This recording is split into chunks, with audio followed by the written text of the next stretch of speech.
Welcome everyone. You are watching Playground Sessions YouTube channel, as you know, because you're here. Thank you for joining us. I'm Phil, and today we're going to keep talking about how to practice better at the piano. Everyone knows practicing is important. A lot of people are clocking in practice time, but maybe they're not feeling as productive with their sessions as they could be. So this month, you guys helped vote on this topic, and that's what we've been covering.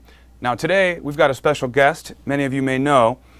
His name starts with the D, ends with sides. No, hold on. It starts with David, ends with the S. Maybe you guys can figure out who our guest is today. But we're going to get him in the mix in just a minute.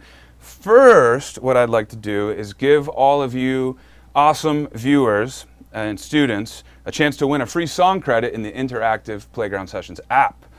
Now, for those who have been around with us here for a while doing these live lessons, you know that I ask a question, and you guys write your answers in the chat, and we'll pick from the chat. And winners of these pop quiz questions get a free song credit that you can use to get any song in our interactive song store in the app, all right? So we're going to kick things off today with a pop quiz, and it's going to have to do with practicing. Specifically, I'm going to ask you guys a question about some of the practice tools and offerings that we have in the app, all right? So if you don't have the app, you can, of course, still have a chance to get this right as well. So we're talking about practicing, and here is the question. When you have a practice session, it is a good idea to start with a warm-up, and often you can use drills or little exercises as your warm-up, right? One common example is a major scale, right? Go through your scales as a warm-up. There is another very common and famous, arguably timeless, tool that can be used as a warm-up, and it's something that we offer in our app as well. It's a drill of sorts, and it is meant to work out your fingers and get dexterity and strength and all of that. I know some of the regulars have heard this before. I want to know who's the first correct answer. What am I talking about? What is this thing that we have? We've got it in the app now, but it's been around for a lot longer than Playground Sessions. It's been around for a lot longer than any of us here who are watching. I'll give you a hint. It's named after the composer of these exercises. I'm looking for an answer that is specific to this book of etudes. And I'm going to give you guys just a minute to think on that while I play for a second. I'm looking for the first correct answer.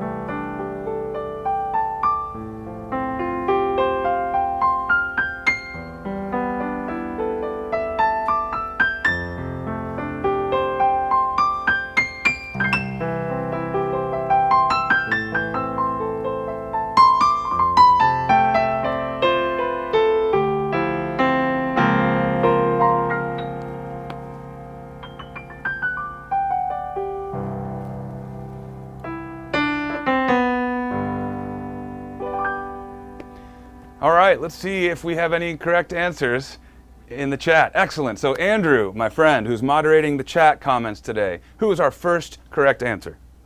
Iman Boyle. Iman Boyle. Woohoo! Yes, Iman. That's a name that I don't recognize. Iman, let us know if this is your first time joining us for a Playground Sessions live stream. It's great to have you and great to offer you a free song credit. Great work. The correct answer, by the way, is Hannon.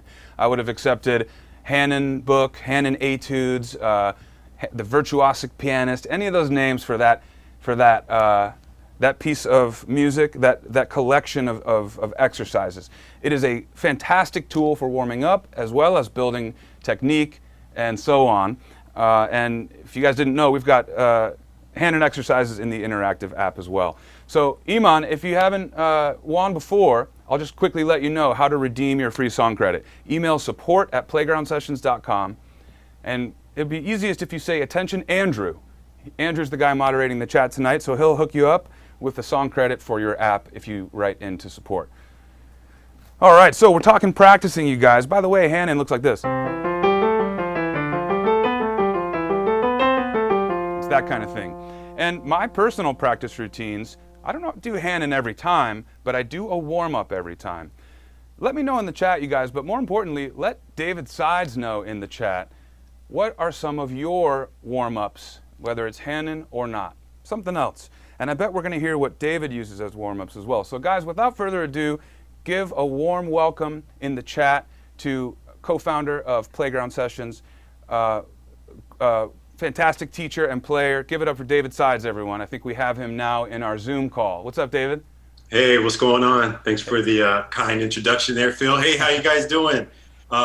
If you guys see me at any moment, look to my left. I guess you're right. It's just because I have I have another laptop right here next to me, which is tuned into the Zoom. I'll say, hey, everybody. That's right. And Andrew's going to be floating some questions up to David in that in his little messenger on the side as well. So you guys don't hold back. Any questions or comments you have for David, send them up, and Andrew's going to be floating them over to David. So David, welcome. Yep, I think what we want to do today is hear from you. We all love your covers and your performances. It's taken a long time for you to be able to get to that point, I'm sure.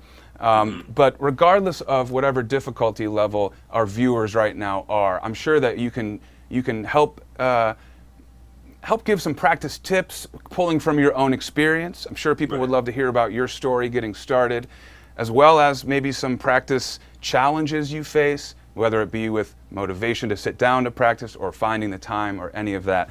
So I'll just open it up to you, David. If there's any questions that pop up in the chat, feel free to answer them or take it on your own tangent. We'd love to hear about your practice tips.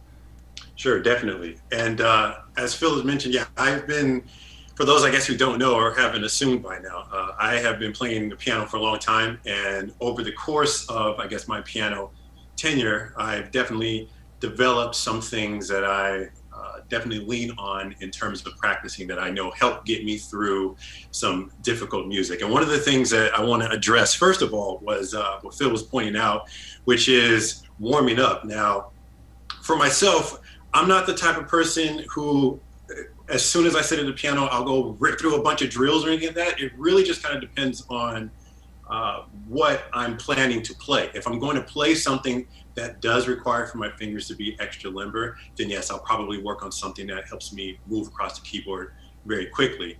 But if I'm being honest with myself, I know that usually I like to play slower stuff. I like to play ballads and stuff like that. So that doesn't necessarily require me to be able to do this really quickly.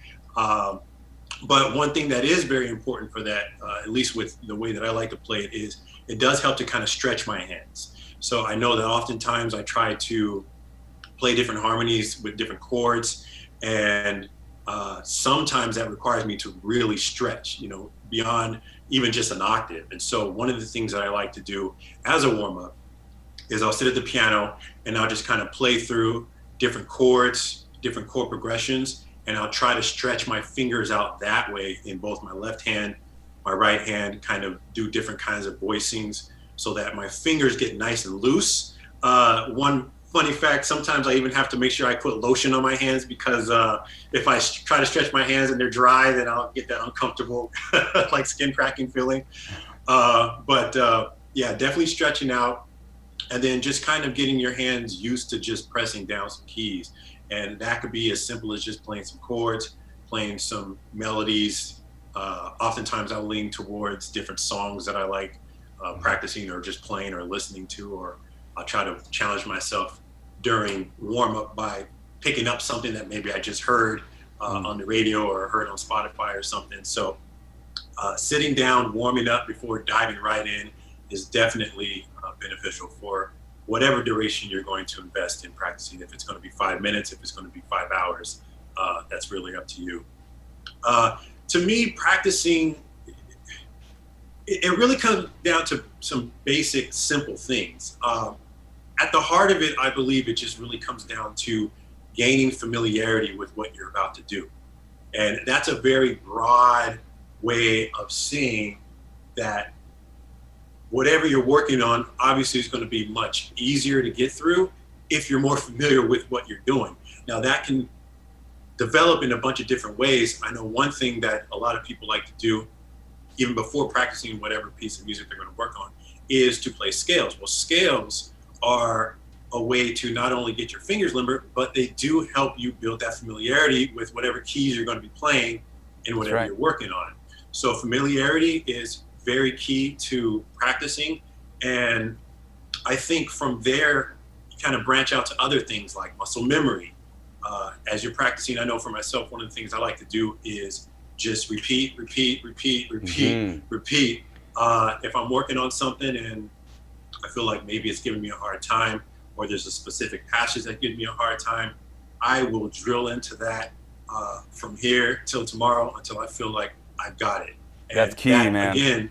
Again, that ladders up to just familiarity. The more I play something, the more familiar I'm going to be with it. So then when I put that small, measure or two measures that's kicking my butt into the larger scheme of things, then when I get there, I'm familiar with it. I don't even have to think about it anymore. Another thing that ladders up to this whole familiarity umbrella and also plays into the repetition is just building your muscle memory. Mm-hmm. So naturally, the more you do something, whether that's playing keys on the piano, whether that's typing on a keyboard, whether that's driving or anything where you have to use your motor skills for it, the more you do it, the easier it's going to become, unless you have to think about it. And it's going to be much easier to do it even faster, or do it in a way where it's just more seamless for you. And so drilling in over and over again, repeating something helps to build the familiarity, helps to build muscle memory. And before I know it, I'm working on something that was maybe giving me a hard time, and I'm playing it, and my mind's not even thinking about it anymore. I'm playing it, I'm thinking about what I'm going to eat for dinner. Or I'm thinking about what is this other email I got to get out today, and I'm just ripping through the music. So yeah. It's interesting, David, you say a couple things about, you kind of alluded to almost like a sports analogy.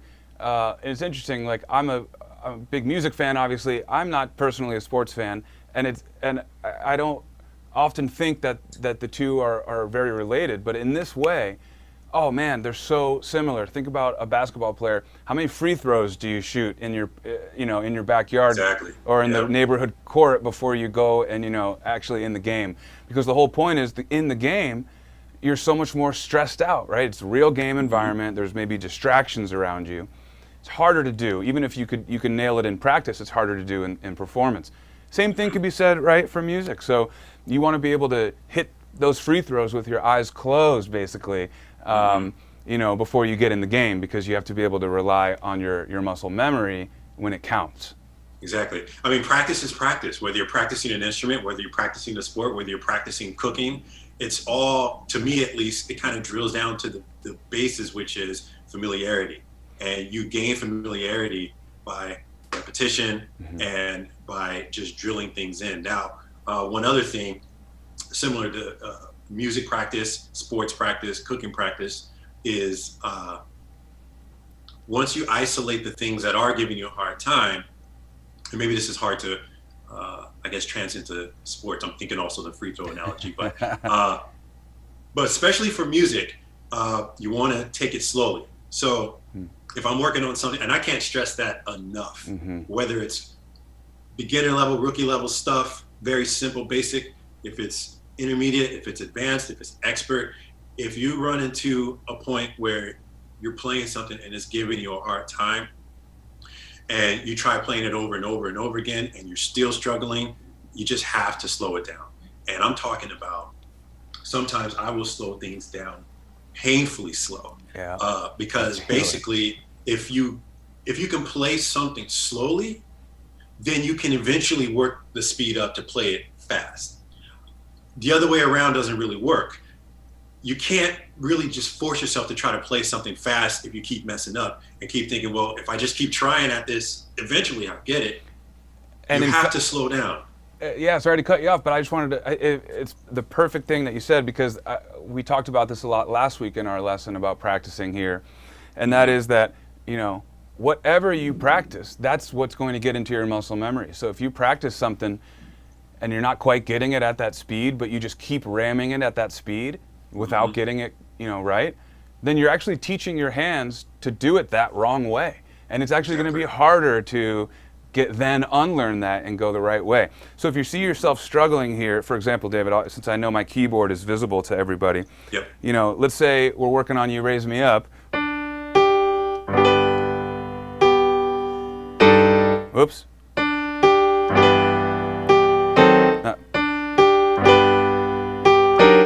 Okay, 3 wrong times, right? 0 right times. So what do we do now? Do we keep going at that speed? Do we move on because we're frustrated? No, what David's saying, and this is totally right here, slow that thing way down to the point where you can do it easily. That's the whole key. That's the point here, because you need to teach your hands how to do it the right way, even if it's super slow in the beginning. So, okay, all right, let me go really slow.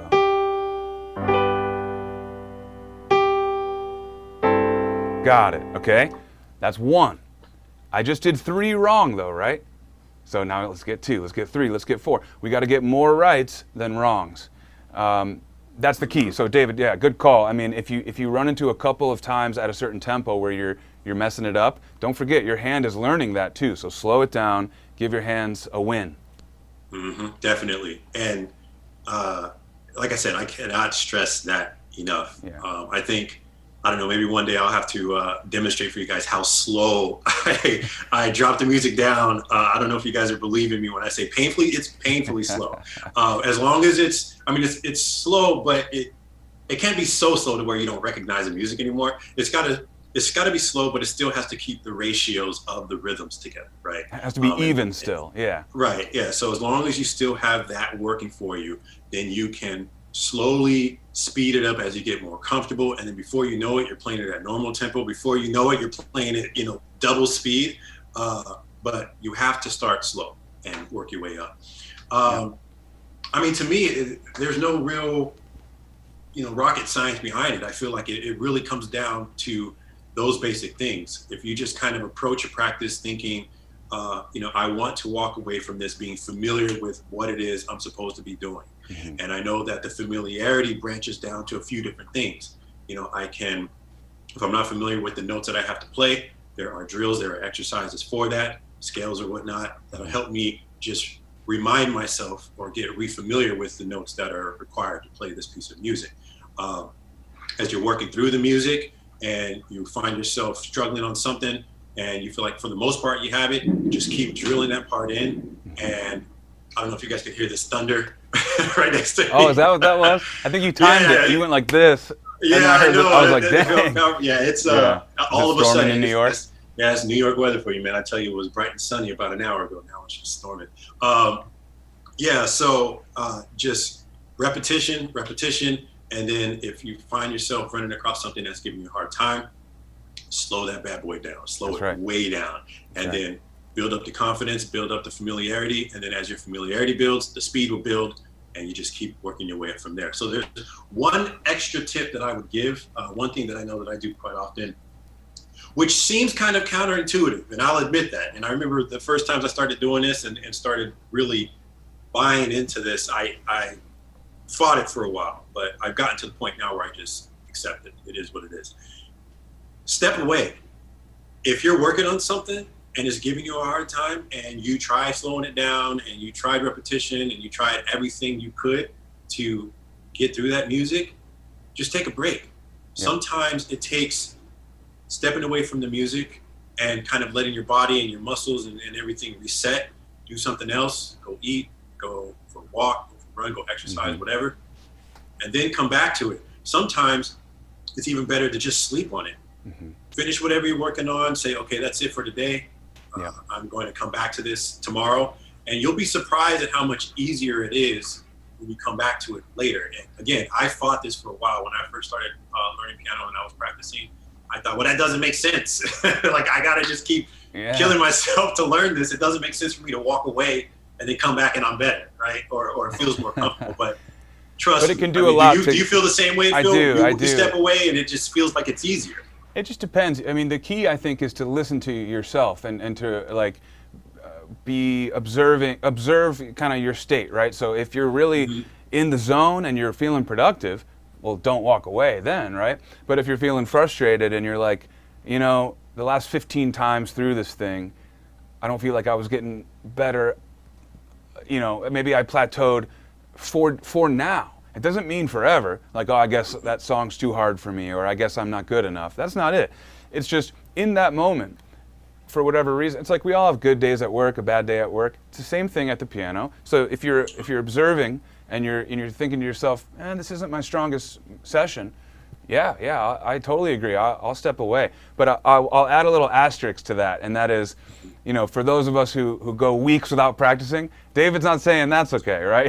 He's not saying step away for a month. Yeah, there is a limit. Yeah, don't put it on the shelf for 5 years and come back and say, okay, that's I'm right. better now. Yeah, you'll probably be a little cold then. Yeah, definitely. Hey, David, let's shift gears, man. I think we have some questions from some of our viewers. So let's chime in perfect. Yeah. Okay, let me pull up. I'll give you some music here for pull up my questions here. Your question music.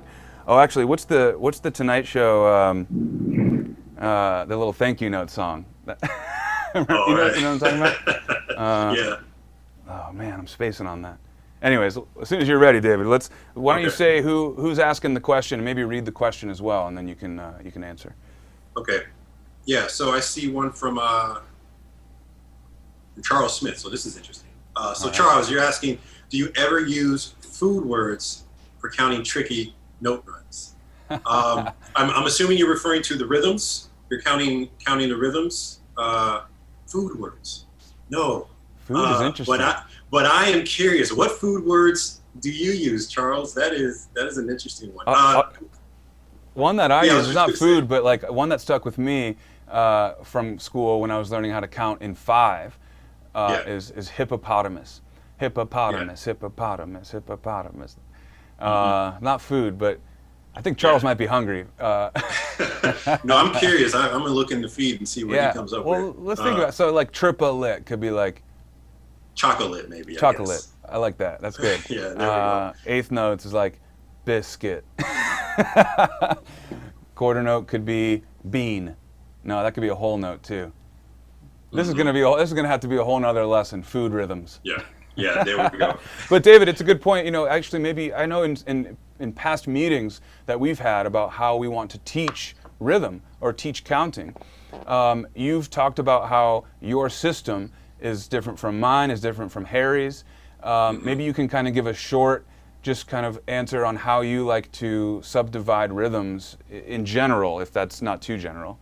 Yeah, no, definitely. And I think that this is one of the things that I love about music. This also applies to other things as well, but you especially see it with music is, I definitely have a philosophy, and I know a lot of musicians, I'm sure Phil probably has the same as well, but a lot of people kind of feel like at the end of the day, it's what you produce that matters, and how you get there, the road you take to get there, doesn't really matter as long as you get there, right? Yeah. And so you'll see, I guess one of the things that may differ from one point of view to the next, but they all kind of lead to the same result, is exactly how to count, how to break down your subdivisions. And so I know that for myself, especially coming from a background that was a little less orthodox. When I first learned how to play piano, I basically had to kind of teach myself by ear. And during that process, I came up with different ways to approach things that I think that if I were taught in a more like traditional or more formal way, so to speak, they probably would not have introduced those ways to me. But what I've learned is that even the approaches that I took, they still kind of got me to where I wanted to go, to the larger point. So one thing that I know that I do, and I still even do it now, is if I'm really struggling with the rhythm of music, specifically something I'm reading in notation, I like to try to count how many pulses are in specific notes. So rather than, for example, just kind of counting, 1 and 2 and 3 and 4 and, or 1 E and a, 2 E and a, 3 E and a, 4 E and a for the entire measure, what I'll do is I'll look at a note and I'll say, okay, this note and this note and this note, these are all giving me trouble. I can't really figure out their rhythm. So what I'm going to do is when I get to those notes, I'm going to literally count their durations. So this note is a total of 3 subdivisions. So I'm going to count to 3 while I play that. And then I know the next note after that is 2. So I'm going to count to 2 and I'm going to play that. And then the next one after that, whatever it's 5. Yeah, Not 5, but yeah. 5. But that's the point. So I'm going to count 3. Play that down. 1, 2, 3. 1, 2. 1, 2, 3, 4, 5, and then move on. Yeah. And I know that that's it definitely works for me. I know it's definitely not standard, but it is just one of the ways that musicians or piano players can approach counting music in a way that gets them to the ultimate result, whatever works for them. And you see this even with counting. You see this with fingering. Obviously, we always talk about, fingerings are just suggestions. Obviously, it's going to depend on the size of your hand or just what feels comfortable for you in terms of how you move. But that's a beautiful thing about music and art. Yeah, and what you're saying, David, the way that you are counting. In fact, I think I've done a lesson here on the YouTube channel on I called it the 3-3-2 rhythm. It actually, I just realized that's your system for counting, and I use the clocks, Coldplay clocks thing for an example. 1, 2, 3. 1, 2, 3, 1, 2, 3, 1, 2. Right. As opposed to counting 1, 2, 1 and 2 and 3 and 4 and 1 and 2. So in some ways that can be harder because it's a more syncopated part. So if you're just counting the subdivided pulses within each, 3 plus 3 plus 2 equals 8. So it's 8 eighth notes. It's still a whole measure. But to think of it as 1, 2, 3, 1, 2, 3, 1, 2, that matches with the accents. It's almost harder to feel that out as 1 and 2 and 3 and 4 and 1 and 2 and 3 and 4 and. Yeah, it's a perfect example, Phil. Perfect. Yeah. So, if you run into situations like that and you want to try an approach like that, by all means, whatever works for you. At the end of the day, all we care about is that you achieve your goal of learning how to play that part. And so that's right. Feel free to experiment and try different things. Thanks, Charles. Yeah, definitely. That took us down lots of paths. That's a food question. Okay, Robert, what is a good exercise we could use to stop us from looking at our hands and look more at the sheet music? So this is a great question. And I feel like this ladders all the way back up to what I was describing earlier. It's familiarity. It's the more you kind of force yourself into a world of, I'm going to look at this note in notation, and I know that this is a C, and I'm going to position my hand to be able to play that note. And I know that the notes that follow should fit within whatever the hand position is that you chose, or whatever the hand position is that is suggested by the fingerings there. It then just becomes doing it over and over and over again, finding another example similar to that and doing it over and over again, and just getting familiar with it, starting slow, building your way up. And that's how all this stuff really just works. You can, I don't know, I can't think of any specific exercises off the top of my head, but I feel like a lot of them are really going to kind of just fall into this. Because even if you're playing scales and you're looking at scales on your screen or a piece of music in front of you, and you're just kind of playing through it on your keyboard, it's still going to come down to you, first of all, having the courage to force yourself not to look down at your hands, knowing that in the beginning you are likely going to make some mistakes, but then just doing it slowly and just kind of working your way up and getting familiar with it. And that, whether you're playing single notes, whether you're playing both hands together, whether it be chords, it's really just going to come down to that. Just doing it, getting comfortable, getting familiar with it, and the more you do it, the easier it's going to get. That's right. Yeah, good call. While you're looking for the next question, David, I'll just add that, my teacher growing up used to take the piano lid that folds over the keys when you weren't using it, when you wanted to keep the dust out, and the teacher used to put the lid. You can't really see my keyboard from the zoom shot right now, but they would put the lid over like this. So even if I look down on my hands, the lid was covering my fingers. So it's like, there's no reason to look down anyways. Of course, when I got home then and practiced in between lessons, I wasn't really doing that. Go ahead, David. We got some more questions? Yeah, definitely. So this one I love because this one I feel like I am guilty of all the time. So sorry if I'm mispronouncing your name, Iman. So here's a question. Tonight. Yeah, do you have any tips to maintain focus and calm, especially when worried about making a mistake at a tricky bit as it is approaching? Okay, so I'm gonna shoot straight here, Iman. There's two parts to this question that I think are worth addressing. Focus and just your poise and just staying calm. So I feel like not enough people talk about the other side of the coin of once you get to the point where you're super familiar with the music and you can kind of just play it in your sleep, you now have a new challenge, which is keeping your mind focused. I know oftentimes, like I was describing earlier, kind of jokingly, but it really does happen. If I'm playing something and I'm super familiar with it to the point where I don't have to think about it, my mind will often wander. And it's when my mind wanders that I tend to make a mistake. And it's not because I don't know what I'm supposed to play, but it's just because I lost enough focus at that point to where I messed up.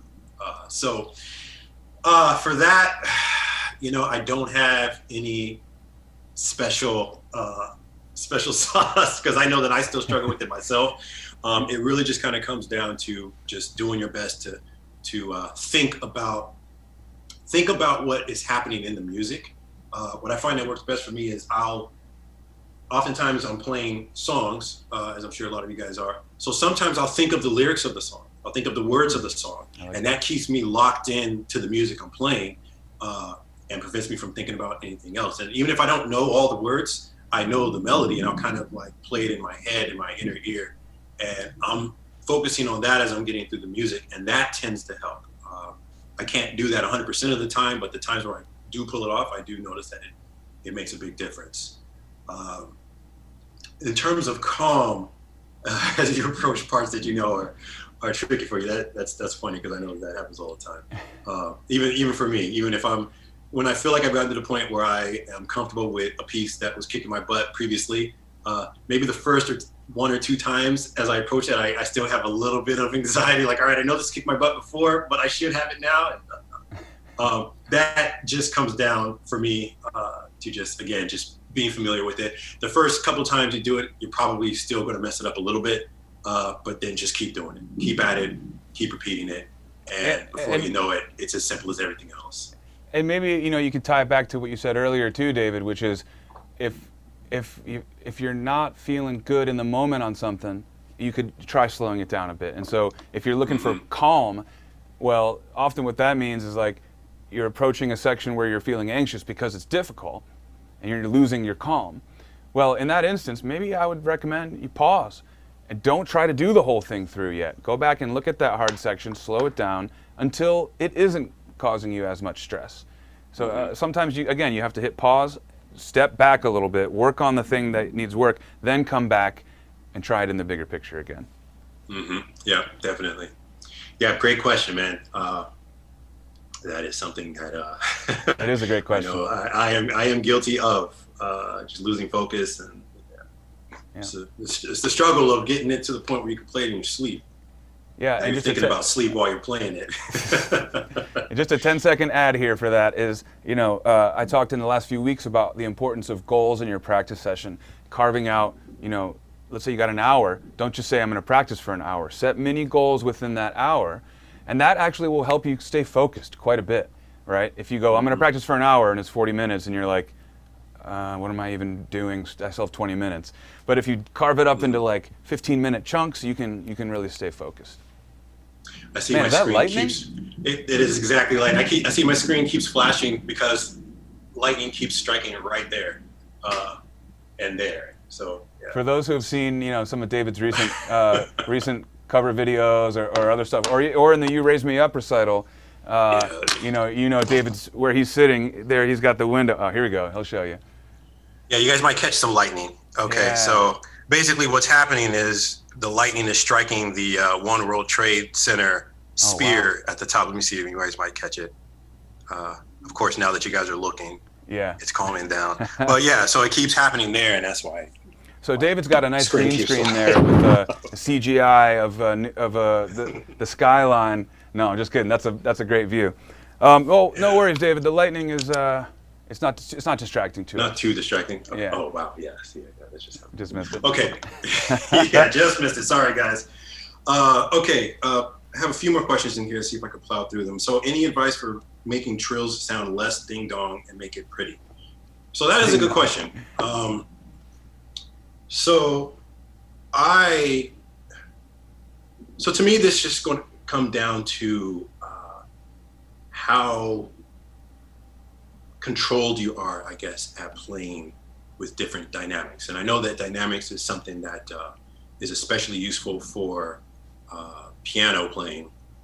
And I know that the team, we've talked about different ways to deliver more content to you guys to help you like really zero in on that and focus on that. But basically, for those who I guess may not be familiar with what I'm referring to, dynamics would basically mean how loud or how soft you play the keys. And the piano is one of the special instruments that allows for this. Other instruments, you can do this as well, but piano is especially known for that, even in the name of a piano, meaning soft.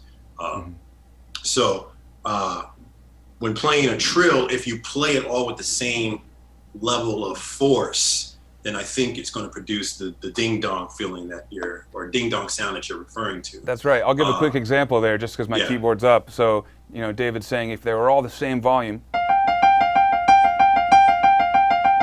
kind of sounds a little computerized, right? Maybe that's what the question is referring to. All right. So on the flip side, then, David, how would you counter that? Yeah. So I would try to play it in a way where some of the notes are softer, some of them are louder. Not necessarily loud, soft, loud, soft, loud, soft, right. loud, soft. But more of like an arc, right? Right. Yeah. So kind of build up towards it and then kind of come back down. So that might look even more like. And you could also do it with speed, right? And in fact, many of you will remember from our expression series when we talked about rubato, right? Pushing and pulling the tempo. That's another way to bring this kind of thing to life beyond just dynamics. Right, definitely.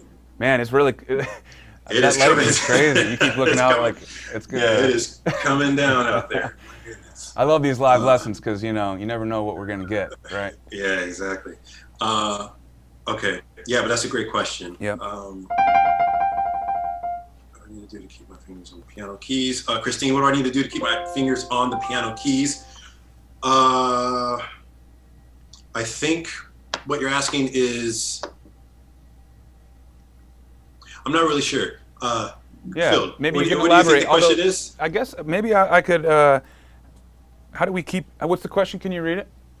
Yeah, what do I need to do to keep my fingers on the piano keys? Okay. Yeah, a little bit of a elaborate. If you could elaborate a little bit, that might help. But I can maybe take a stab at that. I mean, potentially you're talking about hand positions. Like if you're playing a melody, how do you know if your fingers are on the right notes? And how do you make sure? Keep talking, Phil. Yeah. And how do you make sure? I'm gonna give them some of this. Oh, sure. Yeah. Yeah, keep talking. It's like three in a row. Yeah. Oh, check it out. You can see me in the reflection on the window too.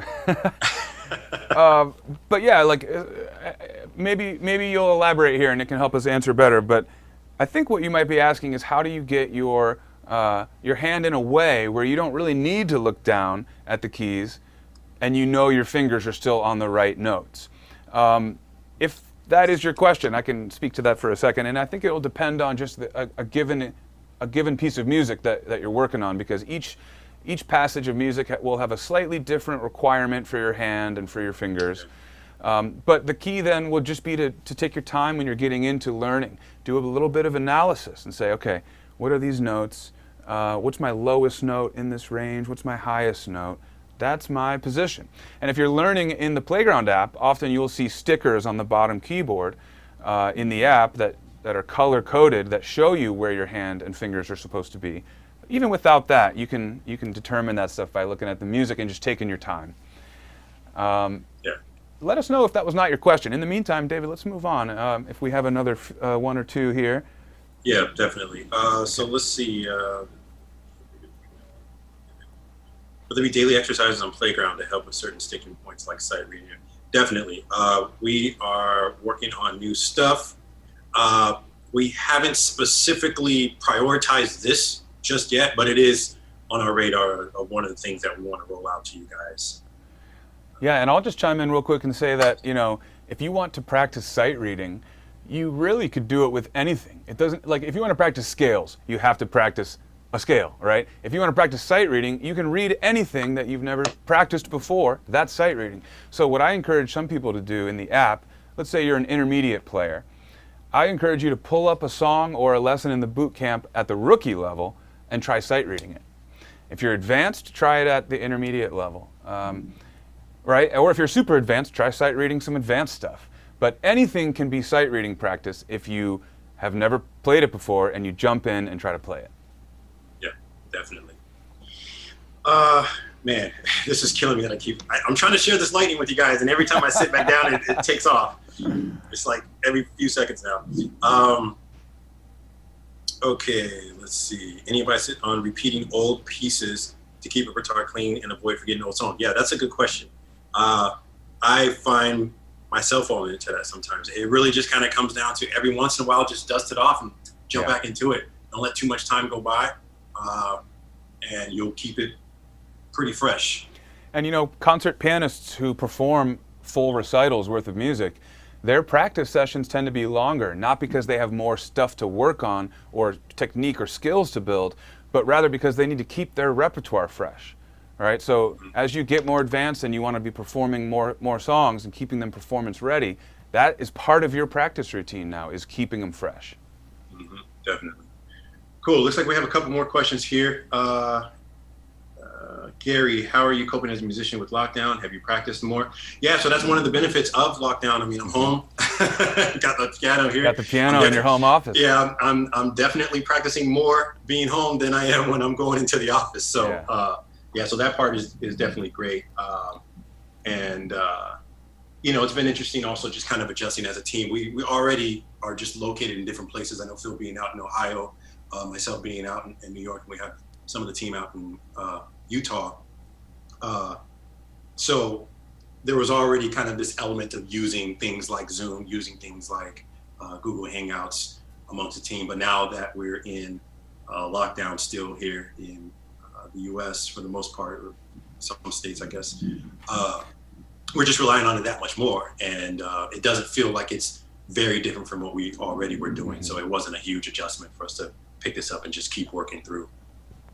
One thing that's challenging though is, you know, when I was playing clocks, David tried to jump in and start counting with me too, but then it exposed the fact that there's a delay, right? And that's one of the biggest challenges of this lockdown thing for musicians. Of course, we miss playing music together, right?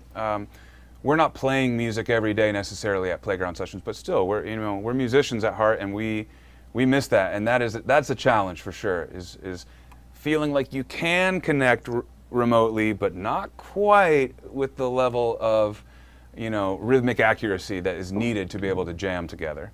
That's unfortunate. Yeah, definitely. Okay, so last question I see here from Lily Mae. What happens when your songs sound great in practice? I'm telling you, you guys are going to catch one of these lightnings. When your songs sound great in practice but fall apart during performances, any tip? Yes. So that is something that a lot of musicians will deal with. I know that I've had that happen with myself even as well. I mean, I guess it depends on falling apart. I guess we have to define that a little bit more. But I know that for myself, there have been times where I've performed things and the music wasn't executed exactly the way that I wanted to. Did you see that? I did. I don't think it's translating very well in Zoom, but yeah, right. I did see that. Well, now I don't feel so bad. I wanted to share this experience with you guys, so now I know it's not looking too great.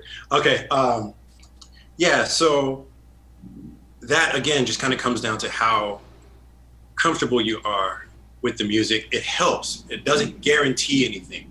One of the good things I know for myself, and I'm sure Phil could definitely talk to this, being in the world of jazz so much, is the ability to kind of ad-lib and kind of almost like roll with the punches. I know that sometimes I've been out and I've performed different things, and I didn't play it exactly how I practiced it, or I didn't play it exactly how I intended to play it, but I was familiar enough with the song. I was familiar enough with the key of the song, with the chord progressions, to where just because maybe I didn't play a handful of notes exact to what they were supposed to be, they still sounded musical and they still worked with whatever it was that I was playing. I think that comes with just more experience. When I first started out playing piano, I can't say that that's something I would have felt comfortable doing or I would have been remotely good at. But the more I just played in front of other people, even if it's just family and friends, the more I was put in a position to kind of have more of that performance spotlight pressure on you. I know a lot of you guys, especially if you participated in the You Raise Me Up recital, you know that once that camera's on you, it's a different feeling. And these lights. You can sit there in your space and practice all day and everything feels good. But the moment you put that camera next to you, it feels like everything's so much harder. And so obviously if you get that with a camera, you're going to get that with people in front of you. And the only real way to get over that, at least from my experience, is just to get more experience doing it. And practice doing it. More. Ding, ding, ding, Yeah. practice. There's that key Yeah. word again, right? So even Yeah. performing, you need to practice performing to feel more comfortable performing. So just, Right. even if it's bringing in your family member or doing a Zoom thing like this with your friends, get 3 friends on Zoom, be like, hey, I want to play this for you. That is practicing performing. David, if I could add one thing to that too, this is Yep. specific question has come up for me too in the past, and I loved this answer. It's not mine. I forget who said this, but you know, if you always practice performing your song from beginning to end and you nail it, you know, great. But if you go in and something shaky happens somewhere in the middle, you might get thrown off for the whole rest of the song because you've only practiced it from the beginning to end. So one way to practice this in your practice time is to pick a random spot in the song and start there and then play. So if you can play the song from beginning to end, that's one thing. Can you start from the second chorus? Can you start from measure 33? That will help test your knowledge of the whole piece. Because if you think about it, if you only ever do it from beginning to end, you're kind of muscle memory, autopiloting it. If you kind of get thrown off, you almost might have to start back over from the beginning to feel like you're in your flow. So you don't want that to be the case. You want to know it inside and out. And so that could be something that you practice as well when you're not actually performing. Practice doing it in chunks, jumping around, and you'll just know it more thoroughly. Mm-hmm. Yep, definitely. Okay, looks like we have one final question before Cool, wrapping one up. more. Yeah, let's do so it. this one is from Marla, and Marla is asking, what do you suggest to improve transitions between segments? Nice. So we can play smoothly from one segment to another. So that is a great question. As you guys are all probably familiar with, the songs in the app are broken down by kind of section of the song, so verse and chorus and bridge, and then within those, you also have the hands, the right hand, the left hand, both hands together. But oftentimes, the one can play a segment from the first measure to the last measure of that segment. But what you'll find oftentimes in music is the transitions can be some of the most trickiest parts to nail, especially when you're dealing with melodies that don't just live within those or start and finish within those measures. Maybe they start at the end of one measure and transcend into the start of the next group of 8 measures. So what I would recommend is anytime that I would want to work on the transition specifically for a song, I would just go straight to the full song segment, and I would headhunt those sections. I would say, okay, I am going to highlight the last 2 measures of the verse and the first 2 measures of pre-chorus, and I'm going to loop that, and I'm just going to practice that and get that transition down and then move on. Some of the easiest ways to kind of spot where the transitions are giving you trouble is just playing the full song. And when you get to the parts where the transitions happen and you notice that you're falling flat on them, then that tells you, okay, well, this transition is tricky for me. I need to isolate this. Let me forget about everything else, highlight those measures, play it over and over again, repetition, and that'll help me get more polished there. And then I'll move on to the next and just kind of rinse and repeat. Yeah, that's a great point. It's a great thing that often gets overlooked. You work on the verse a million times. You work on the chorus a million times. You work on putting them together like a few times, right? You got to really give the transitions good practice too. You need to do it just as much sometimes. Yeah, great stuff. Definitely. David, I'm sure we could have a longer conversation, but I think we should call it here for today. Thank you so much for joining. I want to make sure you get into the basement here before. Yeah, for nothing else, for my safety. But everyone, thank you for writing in with your questions and comments for David. We're going to try and do this more often. And so let us know if you have future questions for David. We can get to that on the next stream. David, we'll leave it there. But guys, stick around. I'm just going to wrap some things up here in our lesson and let you know what's going to be happening next week. David, thanks so much. Thanks a lot, guys. All right, well, that was super fun. I hope you guys enjoyed getting a chance to chat with David and get a little glimpse into his practice routines. One of the things David said that I want to highlight, just as one of the takeaways here, is that it doesn't matter as much how you get to your goal, right? What matters is that you get to your goal. And that's so true when it comes to most things in life, I think. But here in the music world, it highlights a couple things. One, there's more than one right way to do stuff, okay? And that's important to remember. But two, well, let's see. Maybe I'm losing my train of thought. Maybe it was just that one. But anyways, you guys, I think that it is really a blessing to be able to have guests in our live streams, and we're really happy to have David Sides in. Next week, what I'd like to do is bring another guest, and I'm going to leave it a surprise for now. We're going to be hearing from another guest, and we're going to be hearing from this person about their practicing as well. Everyone's got kind of a different approach, and most things are valid. So we're going to be hearing from different voices in our community on how to practice better. Next week, same time, you guys. Thanks for watching. I will see you then.